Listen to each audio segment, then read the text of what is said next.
How can you tell if your marriage is in trouble? Well, lots of folks get all caught up in whether you fight or not. But what the research says is that's not a really good barometer. And it's an easy one to see. I think the real barometer that we need to pay attention to is distance. Is whether you are having those moments in your marriage where you feel safe and connected and supported and really sure that you're loved. While you're having those moments, it's okay to fight, it's okay to have differences, right? But it's the distance that is really coming out of the research as being the real issue, because we as human beings, when we can't connect with the person we love, we find that alarming. Not because we're immature or not sophisticated enough, but just because we're human beings. We're mammals.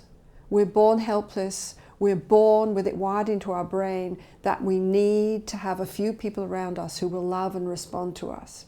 So I would ask people to be aware of distance, not to get so hooked up on whether you have fights or not. But the research is also very clear. People whose marriage is getting in trouble are getting into what I call it, I've just written a book called Hold Me Tight for the general public, which is based on 25 years of research that we've done. And what I talk about in there is that when a relationship's getting in trouble, the couple go into demon dialogues. The most popular of these are one person starts complaining and criticizing, getting very angry. The other person starts defending, distancing, and stonewalling. One person starts pushing, the other person starts backing up. The more one person backs up, the more the other person pushes. And the couple get caught in this terrible dance. And the dance gets its own momentum. And before you know where you are, the couple are starting to think of the other person as dangerous and as an enemy. And they're starting to physiologically respond to this other person like they're dangerous. And they don't understand what's going on.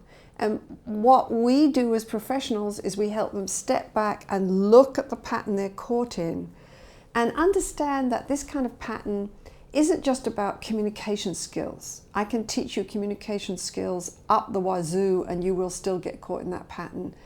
It's really about knowing how to step out of the pattern and reach for each other and calm each other down, soothe each other, understand that we have this huge impact on each other.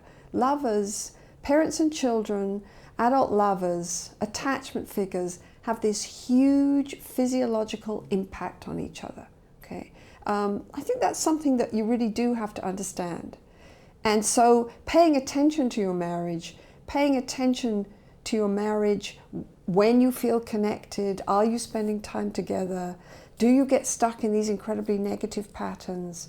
When you get stuck in a negative pattern, can you stand back and say, we are caught in this dreadful dance, you must be hurting too? Or do you start blaming the other person? These are all signs. But mostly, what we find in our work is that your marriage is in trouble when you start, if you plug in and listen to your own emotions, when you start feeling distant from your partner, like you can't count on your partner, like your partner isn't there for you, and when you think about sharing your softer feelings and it starts to feel dangerous, you don't want to do that, that's how you know your marriage is in trouble. It's all about creating this emotional safety between the two of you. So, you know, I think the whole idea of paying attention to our relationships, valuing them, and knowing when they're starting to move out of this safe connection into this disconnection, and how alarming it can be for human beings when that happens. I think when we're starting to do this, we'll be able to have better barometers of our relationship, pay more attention, and hopefully take care of them sooner. You know, I have people who come to see me in couples therapy who've been distressed for 15 years. That's a long time to be unhappy. You know, and I really think that doesn't have to happen anymore. So hopefully the young generation that's coming up is not going to do that. They're going to pay attention and then they're going to say, wait a minute, what's happening here? You know, I'm not really feeling safe and connected with you. It's not just that we're fighting. is that we're not confiding anymore. We're not holding each other, soothing each other. Let's do something about it. I think that is happening. I think that the active approach to marriage, let's do something about it. The way I take it is there's no soulmates. Marriage is not about going out and find Mr. and Mrs. Special. It's about finding someone you can connect with and love and then creating a soulmate marriage. And it's work. It's also the most incredible fun you could ever have. And it's an incredible challenge. But it's work. You've got to work at it.